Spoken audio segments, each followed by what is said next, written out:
Coming to you live from Middle Age Studios, it's Nightly News.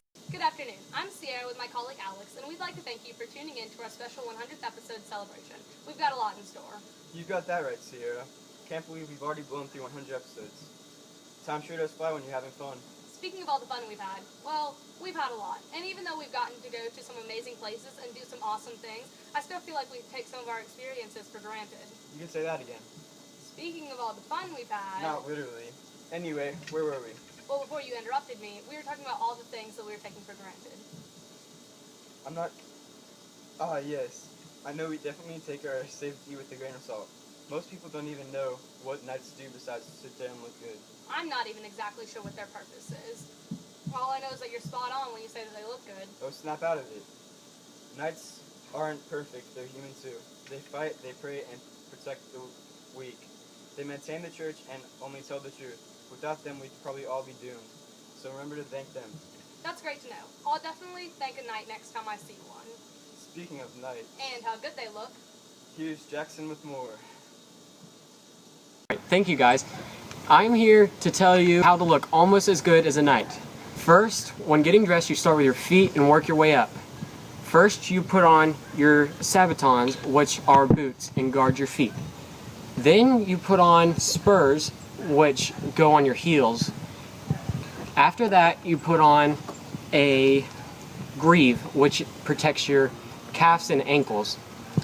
And then you put on a rara brace, which goes on your upper arm.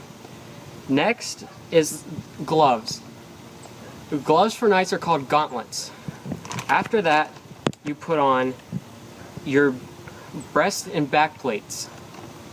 And then your falds, which go on your hips and lower back. Then your bassinet, which is your helmet, and then your visor. All of these protect from all the different weapons that our enemies have. Oh, and don't forget to go down to the local blacksmith and get your weapons. They're selling two-handed swords, bows and arrows, crossbows, battle axes, mace, and the brand new dagger. So go down, get your stuff, and look just as amazing as those knights. Thanks, Jackson. That was great. Now, sitting here next to me is Cole, our sports correspondent.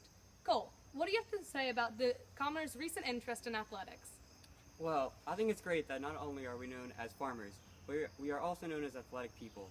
And it's not just about the knight tournaments and their jousting, but it's also nice that the commoners are participating in other events such as falconry, wrestling, gambling, and riddle making. That's awesome, Cole. And if you want to sign up for one of those events, come see us down in the Nightly News lobby. Now, please stay tuned for a quick video about the do's and don'ts of chivalry. Thanks, guys. Now let's talk about chivalry. As a knight, you are not only expected to have strength and skill, but you're also expected to temper your aggressive side. So without further ado, let's talk about the do's and don'ts of chivalry. Do fear God and maintain the church. Don't leave it to the wayside. Do protect the weak, and don't leave them in the dirt. Do live by honor and for glory. Don't completely abandon your morals. Do speak the truth at all times, and don't lie, steal, or cheat. Finally, and most importantly, do hold the door open for your lady friend, and don't let it slam her in the face. Thank you for watching. This has been the do's and don'ts of chivalry.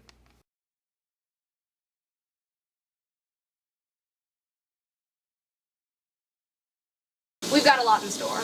You got that right. Okay. Take 3. Did we do that our first time? Side. What? What is the word? Aggressive side. Aggressive. No. Dude, we're so much better than everybody else.